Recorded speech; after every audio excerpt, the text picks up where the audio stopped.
শ্রী রাম নামের মাহাত্ম্য কি আছে এই রাম নামে?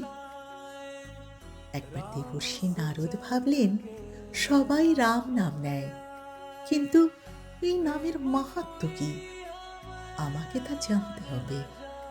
তাই তিনি একে একে ব্রহ্মা, বিষ্ণু, মহেশ্বর সবার কাছে গেলেন।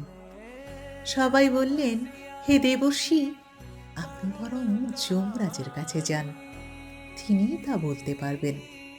তাই নারদ মুনি যমরাজের কাছে গিয়ে বললেন, হে রাজন, আমি আজ একটা প্রশ্নের উত্তর জানতে এসেছি।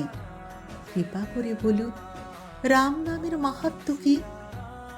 তখন যমরাজ দেবর্ষি নারদকে নিয়ে গেলেন যেখানে পাপীদের শাস্তি দেয়া হয় সেই স্থানে। সেখানে গিয়ে পাপীদের কষ্ট দেখে নারদ ভয় পেয়ে রাম রাম বলে ধ্বনি দিতে লাগলেন। আর এই ধ্বনি যখনই পাপীদের কানে প্রবেশ করছে, তখনই ধীরে ধীরে সবাই মুক্ত হয়ে স্বর্গধামে চলে যাচ্ছে।